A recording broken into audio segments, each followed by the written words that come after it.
Welcome to Hilary Emmanuel Ministries, where faith meets power, purity and prosperity, and breakthroughs are born.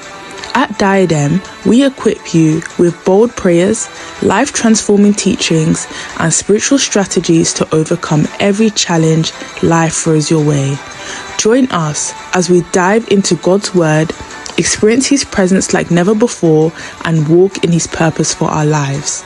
If you're in London, we invite you to fellowship with us in person at Diadem, 4 Pegamoid Road, N18 2NG. Don't forget to subscribe now and let's grow in faith together. Brethren, the Father is deeply concerned about our welfare, and He thinks about us every day. He is concerned about our finances particularly, especially at a time like this. And He's concerned about our businesses. And you can see the way He's fighting for us, fighting for our finances, fighting for our businesses, helping us to stand. If you go back to the very beginning, when Satan attacked man, the first thing Satan focused on was the finance and the welfare of man. He made sure he destroyed it. Because God created man, put man in the Garden of Eden, surrounded man with precious stones and gold and all kinds of things. Man lost. That was the first attack. So where those gold and all those things are, man could not trace it back again. So you now see that from the very beginning, Satan has always striven to see if he can make man wretched, miserable, hungry. And that's what he has been working on. And that's why you see also God focuses on his children to be able to help them in this area. The focus of God has been how to deliver his children from poverty and how to give them riches. That's why you see most of God's promises always tend to tilt towards prosperity. Most promises he gives his children are always promises of blessing. But before God can achieve that, there are some damages that have been done that needs to be straightened out. Because apart from what Satan did to Adam and Eve, in our own various foundations, in our own personal lives, personal enemies, demons and spirit beings that are interested in our lives, their own damages also needs to be sorted out. And these are the whole thing the Lord has been trying to do, to sort these things out, to help us to be able to stand so that we can begin to prosper, so that we can begin to do business and succeed. And that's why we are looking at what I call straightening the business crooked paths. The road to business success is not straight, brethren. You must understand this. The road to business success is not straight at any time. Nobody, both with believers and non-believers. Anybody that tells you that, well, I just sat up one day and I just started business and the following day I just became a millionaire, really? Doesn't work that way. Go and meet all these big organizations, these big retailers, and ask them how much losses they incur yearly. In fact, even if it's from stealing, pilfering, shoplifting, that alone, if they tell you the figure, you'll be shocked how much they lose to all those things. That's a form of attack on its own. A form of attack. That you open your shop, or somebody will come in smartly, bring buggy in, bring anything in, squeeze some things into it, and disappear with it. Is that not attack? And these are the things business owners battle with. These are the things they confront. And do you imagine fruit sellers? These ones you just go, pick one fruit, pick two fruits, and walk away. They don't pick one where they buy it from. They buy it in wholesale. They buy it in large quantity. And when they bring it like that, you pick only one, pick two, then the rest rotten, and they throw it away. The ones they've sold to you is not enough to cover the price of the fruit they bought. So all these are the difficulties, the crooked path that follow businesses.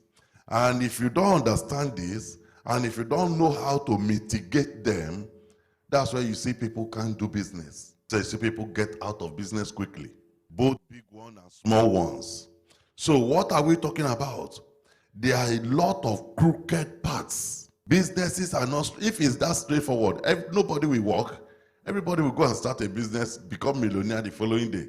But because of the crooked paths involved in businesses, that's why you see that not many people can venture into it. Some people will get there, get hurt, and run away, and never come back again. Now let me show you what the Bible says concerning this. Isaiah 45. Look at verse 1. Isaiah 45 verse 1. I'm showing you how businesses operate. The crooked path to be able to get to business success that you must navigate, you must cross, and you must overcome to get to business success. Isaiah 45, look at verse 1. Thus saith the Lord to his anointed. Now, brethren, if God anoints us, is that not enough? If God calls us anointed, his own anointed, is that not a guarantee that things should go smoothly for us? We shouldn't have difficulty anymore. God's anointed, whatsoever you touch should flow smoothly, isn't it? Because when we do programs in this generation in the church, when we do programs, we say, wow, God's anointing has come down. Everybody's receiving miracle, receiving breakthrough and deliverance, isn't it? Because of the anointing. And this one now is the anointed himself. You should expect that all his businesses should just flow smoothly. Everything should just be working fine for him. So he said, this person is talking here is a Gentile. It's not even a Hebrew, not even a Jew, nothing. He said to Cyrus, whose right hand I have holden. Brethren, if you had a dream, and in that dream you saw Jehovah Father, and he comes and hold your right hand, and say, don't worry, we are going on this business journey together. And in that dream, he tells you, you are my anointed. And then you wake up from that dream. So how are you going to feel? Will you not say that this business is now settled? Isn't it? Because you saw the Father himself. He even held your hand and tell you, go. But the Father now started to reveal some things. Even though he has anointed him, Cyrus was not yet born. He was still in heaven. And God has anointed him already from there. And he has held his hand already, even when he was not yet born yet. He said, to subdue nations before him. What bring issue of subduing again? When God is holding your hand, shouldn't you just be walking freely? Which nation can stand before you? But the Lord is saying, it doesn't work that way. There are nations that want to say you are not going anywhere. Even God is let God hold even your two hands. You are not going anywhere. I want us to have understanding of how these things work so that we don't go with a different mentality and begin to blame God, number one, blame ourselves, get angry unnecessarily, and give up what we should do. The reason why God gives us promises is to be able to tell us, this is my will for you. I want you to do this. That does not mean that you are not going to encounter challenges or difficulties. But do it and you will get to the top. So he said, to subdue nations, and I will loose the loins of kings. These are the people that will not allow you to do business and succeed. He said, for you to be able to do business, even though I'm holding your hand, even though I've anointed you, for you to still be able to do this thing and get the money I have for you, I need to deal with some kings. What did these kings do? These are kings sitting on the money. These are kings that have said nobody else can take this money from them. Listen, brethren, human being is extremely deep in spirituality. You might not know it. If you are just a simple-minded person, you just go home, go to work, come back. You know, today I was watching one funeral they were doing on Sky of one musician or so that died in Ireland. And they were doing it in Catholic church. And they got to a point the thing was getting spiritual. And they were speaking some language. When it comes to death and life after, these people understand more than Christians. They started to speak some deep, deep spiritual things. So you now see that when it comes to money, wealth, riches, prosperities, there are people that were wiser in their generation. And they have put some arrangements in place. Why do you not ask yourself, the ones that appear and stand as royal families, who made them royal families? Who voted for them? They subdued others. They conquered others. They forced themselves on others. And when you try to challenge them, they behead you. Then others kept quiet. And they became your royal since that day. And their fathers that did that thing, they did not just leave it like that. Because they know that in the future, another family might rise up that will trouble us. So they've set up some spiritual things that will weaken others and make their own children stronger. This is how it works in business as well. This is how it works in finances. When they begin to set up things that will favor them and their descendants, they make sure they disadvantage every other person so that you don't become a problem to them in the future. That's the crooked paths. Those are the kings. That's what the Lord was telling Cyrus. He said, I need to hold your hand. I need to go with you because you don't even know where they are. You don't even know what they are. I need to help you to remove them one by one and make your path straight. Otherwise, you can be in one turn, one corner, one crooked angle all the rest of your life. To navigate out of that crooked angle, you might not be able to come out of it. So he said, I will need to lose the loins. Why? Because those kings are standing strong and you can't pass through them. He said, I need to weaken them and remove their loins so that they will fall off.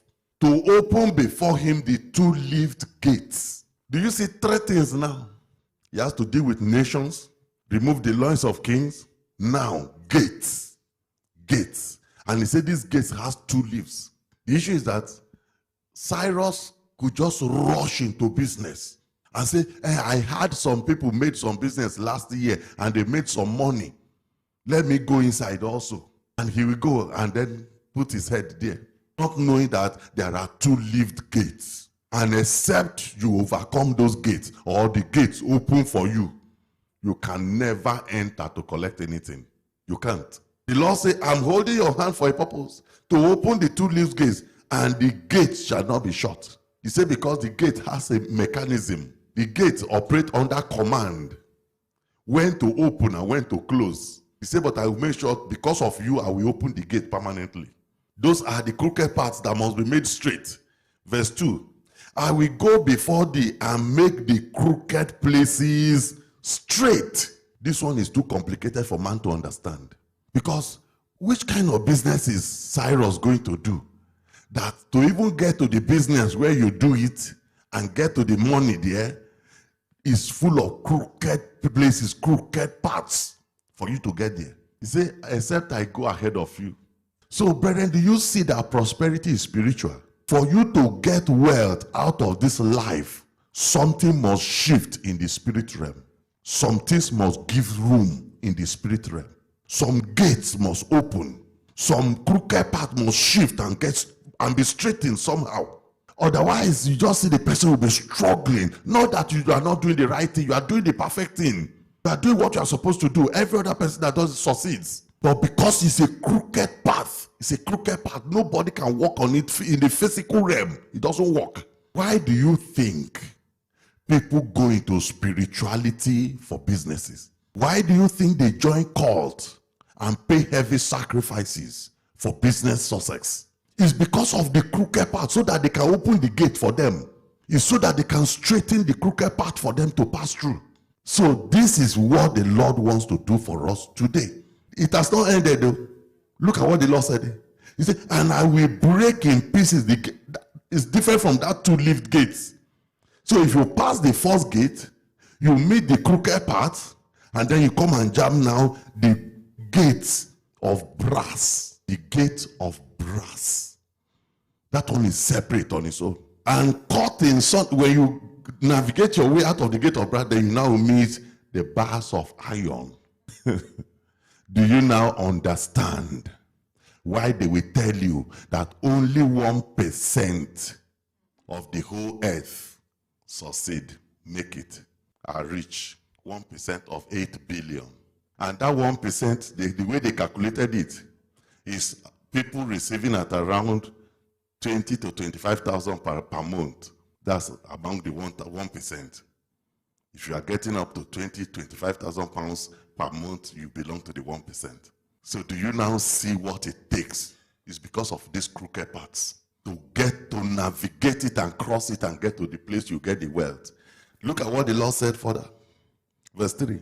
He said, if I get through this verse 2 for you, and I cross all this path and all these crooked paths for you, then I will give you the treasures of darkness. The treasure is not even open itself. So even if they help you remove all the whole crooked path, you get there, you can't see it. You can't even see the treasure because it's covered by darkness. Darkness is concealing it. He said, I will give you the treasure and hidden riches. So it's not just enough that, well, I've not fought battle here. Have we not broken gates here? Have we not done all those things here? We've done all those things here, but this verse 3 is still missing. When you get there, where is the treasure? You need to see it now. Where is the riches? They are hidden. They are hidden. He said, that's where you will know that I, the Lord, which called am the God of Israel. Because man cannot do this. Man doesn't even know where that place is. Don't even know where that place is. It's only God that can do it. So business is full of crookedness and it's of crooked paths. And that's why you see those who are in business, they play that crooked games. And if you are not familiar with it, you just get angry and get frustrated and run away. We'll still talk more about this on Sunday by the grace of God. You know, somebody was asking a question. He said, why is it that I trade? I use £1 to trade. And when I win, it's only peace. And when I lose, it's only a heavy amount of money. Say, what is happening here? So they now say, well, to start with, the broker that owns the platform where you are doing the trading, those ones, they manipulate the trade on their own. They manipulate the trade to start with. So when, first of all, they don't tell you how much they receive. They take from your money. So if you start trade like this, they first of all pull their own. That's why you see it's always red. It will start with red automatically because they pulled a chunk from your money for their commission. When you now finish trading, if it is profit, they give you peace, they keep the rest. You'll be wondering, how did I end up? I said, I made 10 pips of £1. Shouldn't be up to £10. Why did I get 90p? It's because they've taken the rest money for themselves. That's the crookedness in business. Look at this. Genesis 31. Genesis 31. Look at verse 1. And he was Jacob. He heard the words of Laban's sons, just like you are grumbling here too. The children of Laban started to grumble. Jacob has taken away all that was our father's. And of that which was our father's has he gotten all his glory. Because what Jacob was doing was business, isn't it? He had business contract with Laban. They signed agreement. And they were doing the business according to the details. But they didn't know the game, the crookedness of Jacob at the backyard. They didn't know what Jacob was doing at the back. All they saw was that Jacob was getting richer. Their father was becoming poor. So they started to grumble. Verse 2. And Jacob beheld the countenance of Laban, and behold, it was not towards him as before. And the Lord said unto Jacob, run away now. It's time to return unto the land of thy fathers and to thy kindred, and I will be with you. Otherwise, this man will kill you one day. Verse 4. And Jacob sent and called Rachel and Leah to the field unto his flock, and said unto them, I see your father's countenance that is not towards me as before, but the God of my father has been with me. And you know that with all my power I have served your father, and your father has deceived me. Do you see that? And changed my wages 10 times. That's the crookedness in business. It's full of collecting other people's own, deceiving people, manipulating people. So that's what Laban, and Laban was doing his own physically. Jacob was doing his own spiritually. Laban will just come one day and say, look, we have to change this agreement. This agreement is not favoring me. They say, okay, write a new one. He will write a new one. Jacob will go behind also and touch some spiritual things and change the whole thing again to favor him. That's the crookedness of business. Now look at what follows. Thus God has taken away the cattle of your father and given them to me. And it came to pass at the time that the cattle conceived, that I lifted up my eyes and I saw in a dream, and behold, the rams which leaped upon the cattle were ring-straight, speckled, and grizzled. And the angel of God spake unto me in a dream. Do you see the involvement of the spirit realm? Do you see the involvement of the Father? In Isaiah 45, he told Cyrus, say, I need to hold your hand. Otherwise, you can't do this by yourself. Here again, if the angel did not step in, if God did not step in, the intention of Laban was to use Jacob until he will die there poor. That was his plan. So an angel came and got involved. And the angel said, Jacob, and he said here in verse 12, and he said, lift up now thy eyes and see, all the ram which leap upon the cattle are ringed, straight, speckled, and grizzled, for I have seen all that Laban hath done unto thee. Verse 38, these 20 years have I been with thee, thy ewes and thy she-goat have not cast their young, and the rams of thy flock have I not eaten. That which was torn of beast I brought not unto thee, I bear the loss of it. Of my hand is thou required, whether stolen by day or stolen by night. So you can see the kind of business agreement Jacob was operating under. Verse 14. Thus I was in the day, and the drought consumed me, and the frost by night, and my sleep departed from my eyes. You see, this is exactly how business works. This is how business operates. And if you don't involve spiritual realm, the person will just suffer and suffer, and nothing will come out of it. Look at verse 41. Thus have I been 20 years in thy house. I served thee 14 years for thy 2 daughters, and 6 years for thy cattle. And thou hast changed my wages 10 times. Except the God of my father, the God of Abraham, and the father of Isaac had been with me, surely thou hast sent me away empty. Do you see that? Jacob got the game. He got the game. He said, I know your plan. Your plan is to send me away empty-handed. Empty-handed. After serving for 20 years as an old man. God has seen my affliction and the labor of my hand and rebuked thee yesternight. The question is, why was Laban changing the terms of the contract? Why was Laban changing the agreement 10 times? It is to make Jacob to lose in the business. Are you understanding me? There's something I just came to understand in trading. There's what they call slippage. Slippage. They say that when you put trade, sometimes some slippage might happen in the computer system. And the slippage will always favor the broker. The brokers will be favored. The slippage will never favor the traders. Is that not the same thing? So you now see the same game, crookedness. And where there's all this crooked, you put head in this business, there's crookedness there. You try this one, there's crookedness there. You try the other one, there's crookedness there, except you carry God along. Except God is with you. And that's why you see a lot of people will go into business and they'll be frustrated. Totally frustrated. At other times, they want you to say, when they see you are thoroughly frustrated and you're not giving this, okay, let's show you the way. They will take the person into occultism. Isaiah 42, look at verse 13. The Lord shall go forth as a mighty man. He shall stir up jealousy like a man of war. He shall cry, roar. He shall prevail against his enemies. Verse 16. And I will bring the blind by the way that they know not. Many children of God are business blind. We don't know anything going on in the business. We don't have idea, clue. So that's what the Lord said. He is not going to take it gently. He will cry, he will roar. And then some people that are blind, that know not, I will lead them in the path they have not known. Say, we lead us in the path we have, and truly we have not known so many ways in business. I will make darkness light before them.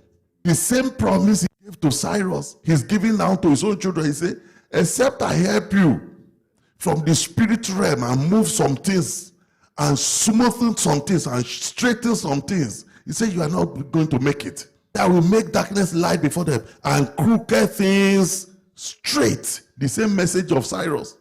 I have to make some crooked things straight for you. And that's why we are here tonight. That's what we want to cry for. That the Lord himself will rise up and hold our hands and begin to make all the business crooked paths straight for us. He said, this thing will I do unto them and not forsake them. Verse 19, he said, who is blind? Because you know, he said, in the beginning, he said blind. Some people will say, thank God we are children of light, we are not blind, and we are fine. He said, who is blind? Oh, so I'm talking of my children, talking of my servants. He said, who is deaf? And do you know it's a calamity?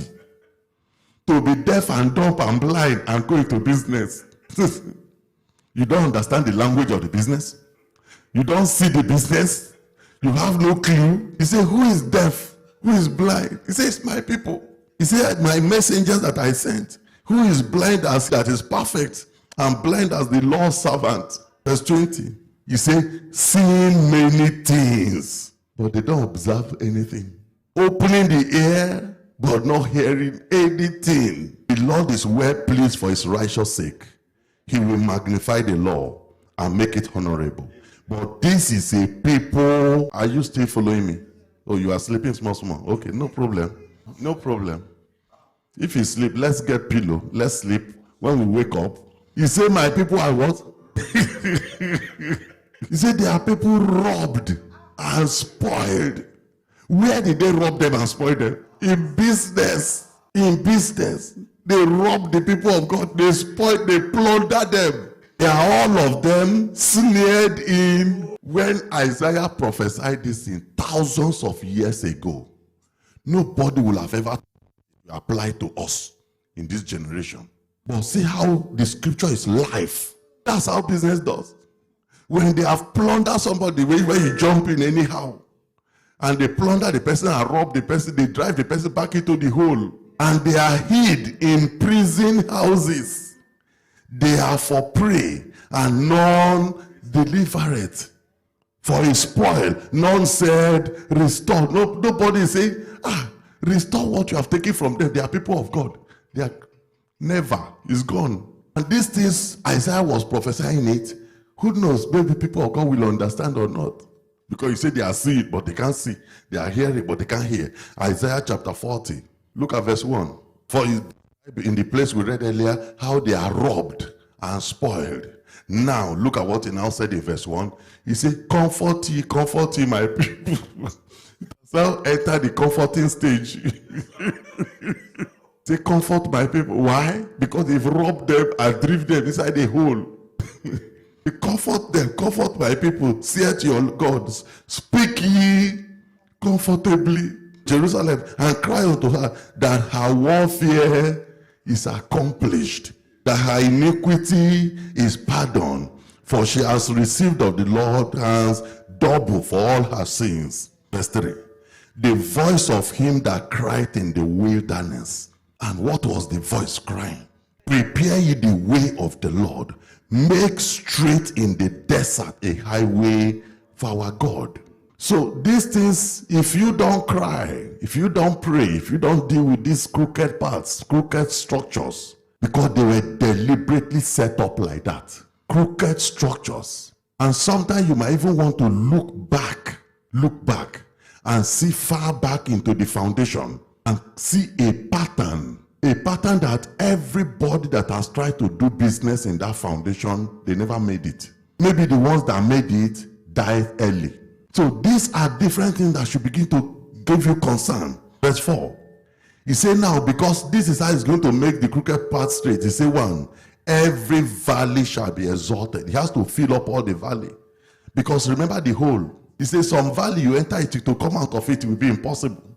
So he has to level up the valleys. And every hill shall be made low, and the crooked shall be made straight. This is so important. And the rough places, and there are too many rough places in business, brethren.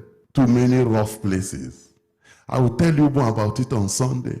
Too many rough places. Because as you are crying that they have robbed you and plundered you, others are rejoicing that they have collected booties. So the Lord said, if I don't do something, I will need to comfort my people all the time.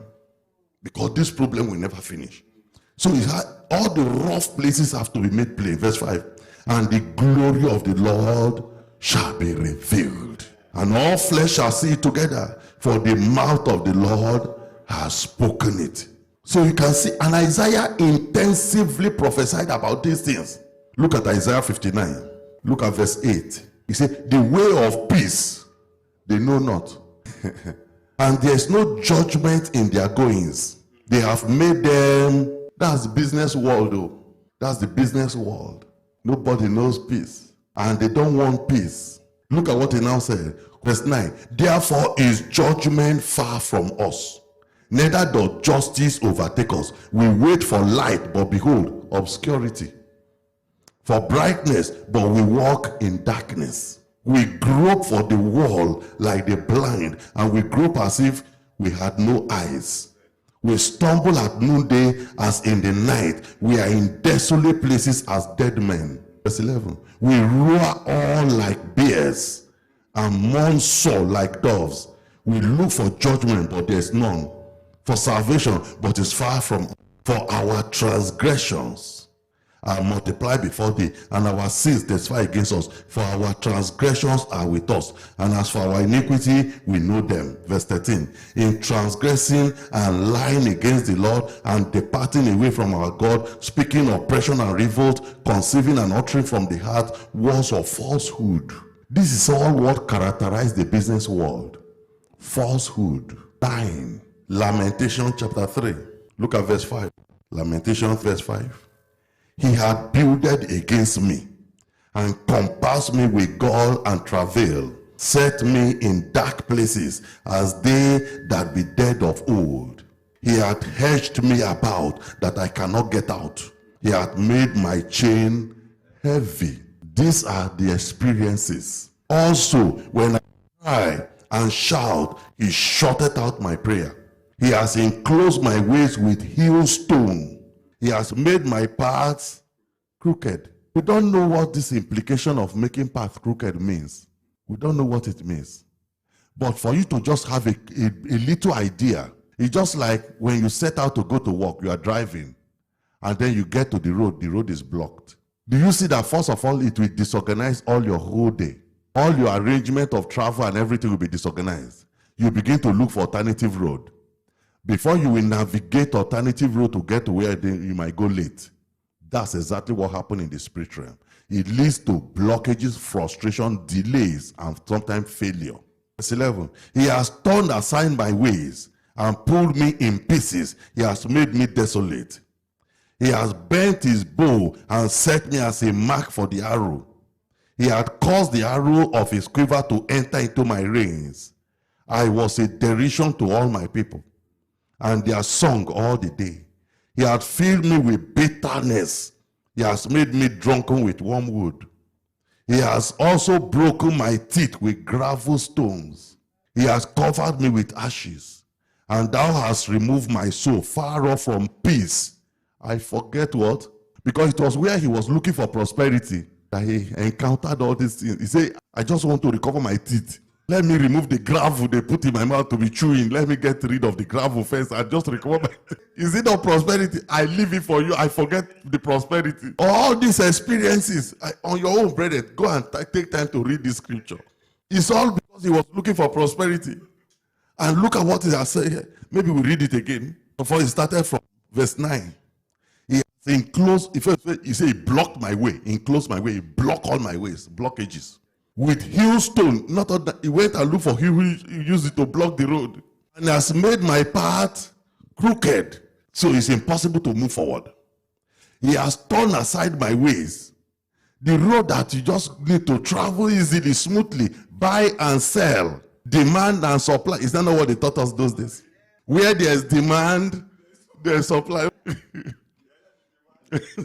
But now, because they have hedged the ways, blocking with stones, it's no longer straight like that. All those economic theories you were doing those days, they all failed. They are not working. Now look at what he said for them. Verse 11, he has, verse 12, he has bent his bow. Not that he's just blocking the way, he just want to kill. He has bent his bow and set me as a mark for the arrow of his quiver to enter into. Those are the ones that will enter into the soul. You are battling with business attack. You are battling with the one they fire into the soul. It was a derision to all my people. And he has filled me with bitterness and has made me drunken with wormwood. He has also broken my teeth with gravel. He has covered me with ashes.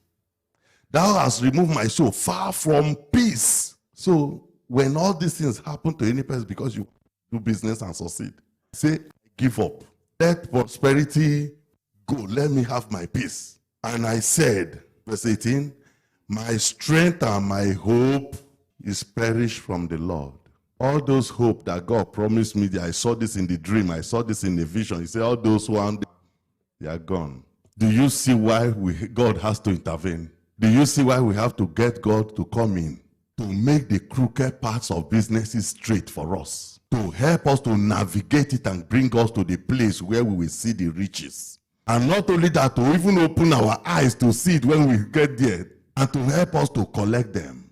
These things are the things that happen in the spirit realm.